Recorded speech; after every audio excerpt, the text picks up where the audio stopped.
नमस्कार, स्वराज एक्सप्रेस में आप सभी का स्वागत है। मैं हूं आपके साथ कविता पांडे। बुलेटिन की शुरुआत करेंगे जहां छत्तीसगढ़ विधानसभा बजट सत्र का आज 12वां दिन है। सदन में अवैध प्लॉटिंग पर गरमाई सियासत, धमतरी कांकेर मामलों पर मंत्री से सवाल किया गया। 3 पटवारों की वेतन वृद्धि रोकी, 67 को नोटिस। भूपेश बघेल ने जवाब को अधूरा बताया तो विपक्ष ने ईओडब्ल्यू की जांच पर भी मांग उठाई।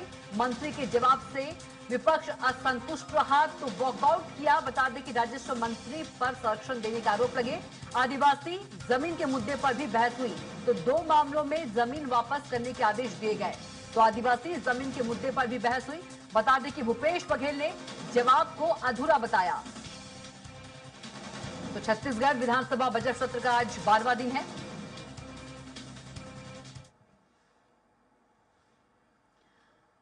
और सदन में अवैध प्लॉटिंग पर सियासत गरमाई।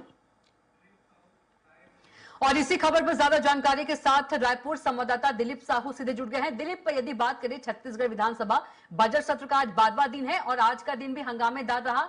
सदन में अवैध प्लॉटिंग पर सियासत गरमाई, इसके साथ ही धमतरी कांकेर मामलों पर मंत्री से भी सवाल किए गए। और क्या कुछ ज्यादा जानकारी दिलीप? एमएससी एग्रीकल्चर आज प्रश्नकाल में मुख्य मामला है कांग्रेस के विधायक और दीपा बरकाम उन्होंने धमतरी और कांकेर में अवैध प्लॉटिंग का मामला उठाया। इस पर राजस्व मंत्री उन्होंने पूछा था कि 2024 से 2026 तक, मतलब 31 जनवरी 2026 तक कितने प्रकरण दर्ज किए गए अवैध प्लॉटिंग के खिलाफ और कितनी कार्रवाइयां हुई। इस पर मंत्री ने जवाब में बताया कि 3 शिकायतें आई थी, जिसमें धमतरी में 3 शिकायतों पर कार्रवाई की और साथ ही साथ जो कांकेर जिले है वहां पर 5 शिकायतें मिली थी और कुल मिलाकर 175 खसरों की जांच की गई, जिसमें से 8 पर जांच पूरी हो गई है और बाकी की जांच की जा रही है। इस मामले में 3 पटवारियों का इंक्रीमेंट रोका गया है। इसको लेकर सीधे तौर पे पूर्व सीएम भूपेश बघेल ने सवाल उठाया कि इस तरह के मामले हर विधानसभा सत्र में आता है लेकिन किसी तरह की कोई कार्रवाई नहीं होता। उन्होंने साफ तौर पर कहा कि इस पर किस पटवारियों के ऊपर कब कार्रवाई कर रहे हैं, कितने दिनों में कार्रवाई होती है और किस किस तरह की कार्रवाई की जा रही है।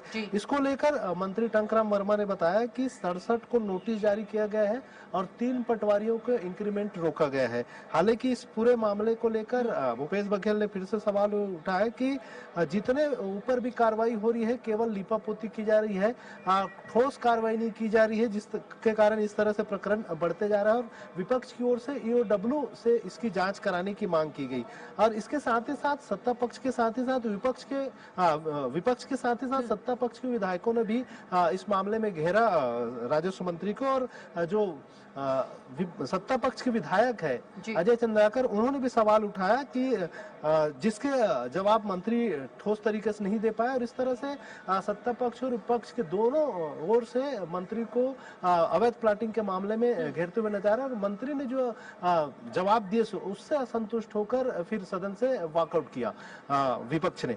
इसके साथ ही साथ एक और मामला था जो कांग्रेस विधायक देवेंद्र यादव ने उठाया कि भू भाटक जो जिनको पट्टाधारी है उनसे भू भाटक की राशि जो वसूली की जा रही है और बहुत सारे ऐसे गरीब हैं जिन्हें पट्टा दिया गया था जमीनों से और उनसे लाखों रुपए की टैक्स के रूप में भू भाटक राशि वसूली जा रही है। इसके लिए क्या कोई नियम प्रक्रिया है और किस तरह से इसको किस नियम के तहत इस तरह से वसूली की जा रही है, इसको लेकर सवाल उठाया। इस पर राजस्व मंत्री टंकराम वर्मा ने बताया कि नियमानुसार वसूली की जा रही है लेकिन कुछ शिकायतें आई है खास करके राजनांदगांव जिले की, जिसमें ये कहा जा रहा है कि कुछ गरीबों से या उनसे ज्यादा वसूली की जा रही थी। इस मामले में उन्होंने साफ तौर पर कहा और ये इस मामले में देवेंद्र यादव ने एक आरोप भी लगाया कि कलेक्टर मनमाने ढंग से भू भाटक की राशि वसूल रहे हैं, शुल्क लगा रहे हैं और गरीबों से भी जो नजून के पट्टाधारी हैं उनसे भी बड़ी लाखों रुपए की भू भाटक की राशि कुल मिलाकर आज का दिन भी हंगामेदार रहा। तमाम जानकारी के लिए आपका बहुत ही धन्यवाद।